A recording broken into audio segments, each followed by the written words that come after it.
Namaste. Well, it's an honor and pleasure for me to stand here and deliver a talk. I still remember when I was in my college, I always dreamt of myself standing here and delivering a talk. And finally it has happened and I'm really glad. My name is Prateek Yadav and I am a mental athlete. So just like an athlete who does physical training to get sharper and better, I do mental training to memorize things faster and better.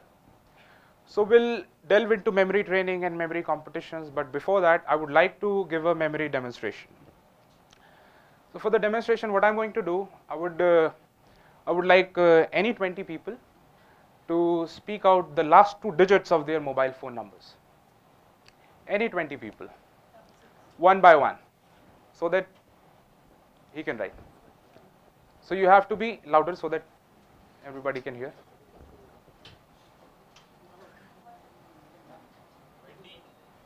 Are we done? Right.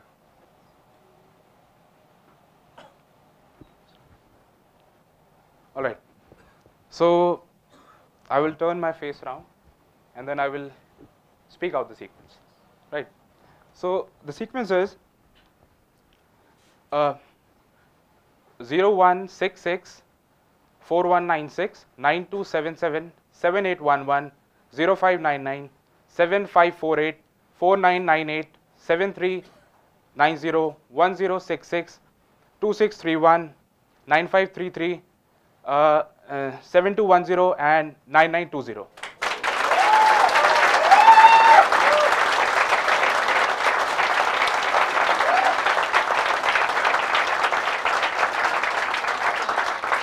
Thank you so much. Let's make it a bit difficult. Should I try to recall it in the reverse order? Should I try? Okay, just let me try it. Can we have the sequence on the screen? 0299 0127 3359 1362 0601 0937 8994. Then it is 8457 9950 1178 7729 6914 and 6610.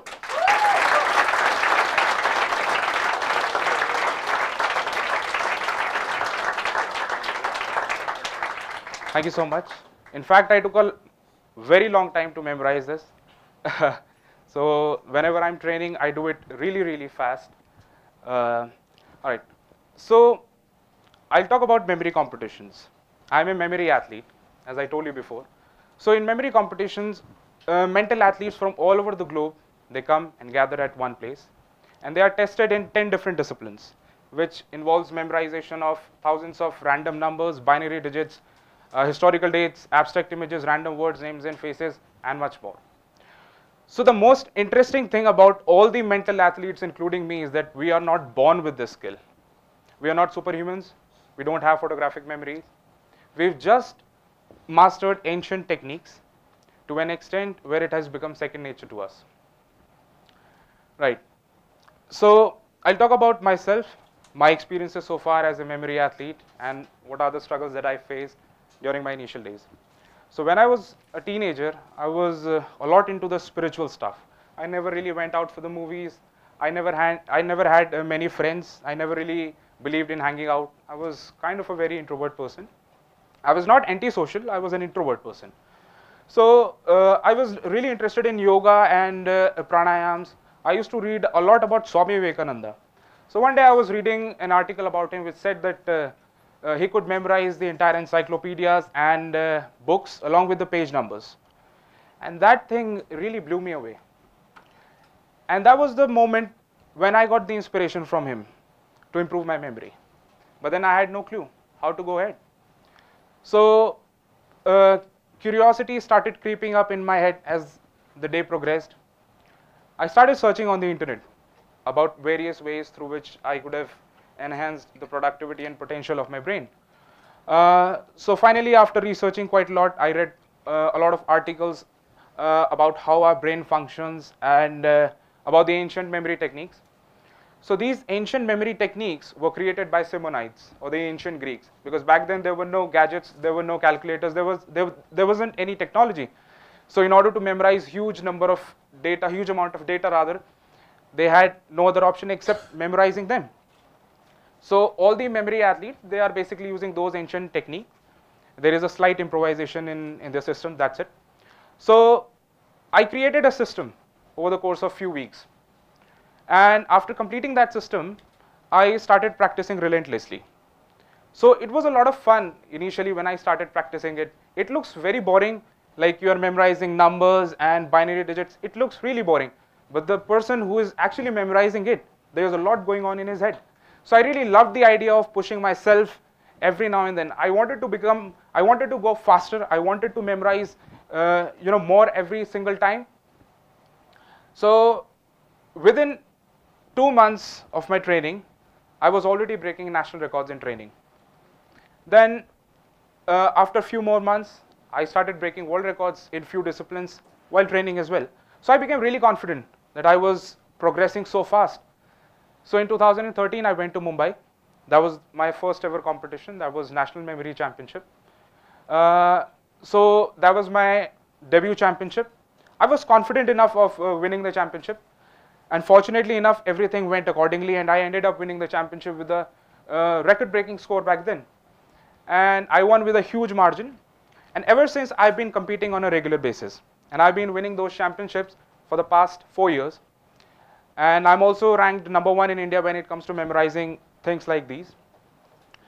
So I represented India recently in December in Singapore for the World Championship.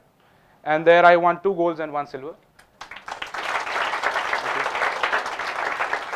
I also became the first and only international grandmaster of memory in the history of memory sports. And also I broke into top 10 of the world rankings, which is also the first ever Indian who has accomplished this feat. So a lot of people ask me how you did it. I mean, in this field, there are a lot of people, but they haven't been in the top from India. How you were able to do it? So I would say I was like really passionate towards it. You know, it kind of became an obsession for me. Even if a single day goes without training, I used to feel really sleepless during nights. I used to feel like something has missed. I have wasted one single day. So I became so focused. So after the championship, now my vision and my dream is to make this sport popular. There aren't many athletes from India because there are very few people who knows about this sport. It will take some time to become a mainstream sport, hopefully. So now I'll talk about memory and how I do what I do. So basically, our brain is structured in such a manner that it remembers pictures and images really well. It understands only coherent things. Like it never really, it finds the abstract things like numbers and binary digits boring, so it doesn't really remember them. So what I do, so I convert the information which I have to memorize into some meaningful term. And then converting it into an imaginary thing, I create a story out of it, and then I commit it to my memory. So once Albert Einstein said that imagination is more important than knowledge. And I realized the importance of this quotation once I started training for the championships. Because without imagination, nobody can really improve his or her memory. So in order to illustrate the importance of imagination, power of imagination, we'll do an activity. And you'll immediately realize that imagination can really enhance memory. Memory is trainable. Anybody can improve their memory. Anybody can memorize the sequence. The only thing that you need to have is persistence and focus.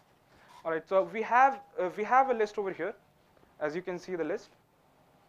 So there is one method through which you can memorize the entire list, and that is the repetition method, which we've learned, or which we've been learning since our school days.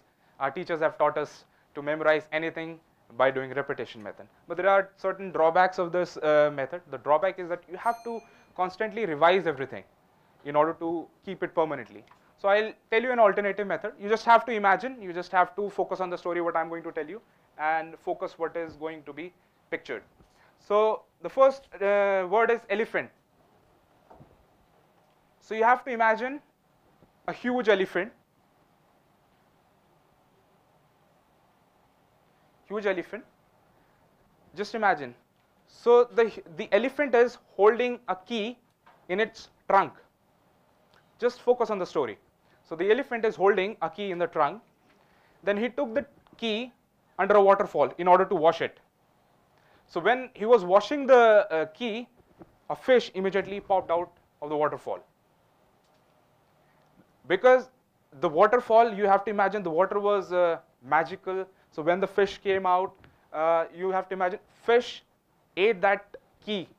And after eating that key, it got wings. Because that was a magical key. You have to exaggerate the images. Only then you will be able to memorize it.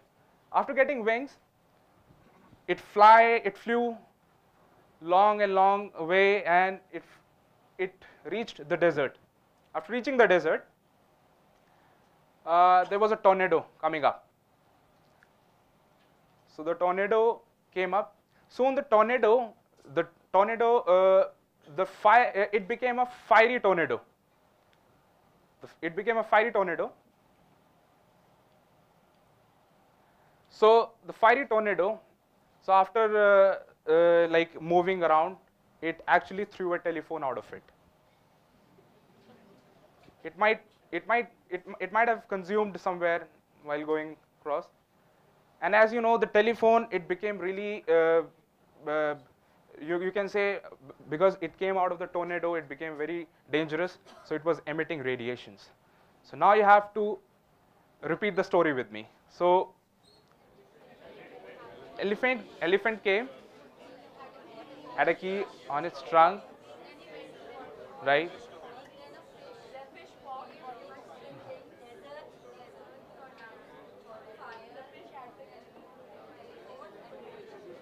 So give yourself a huge round of applause. You've just memorized an entire list without even putting much efforts. Similarly, you can memorize shopping list, or it could be anything.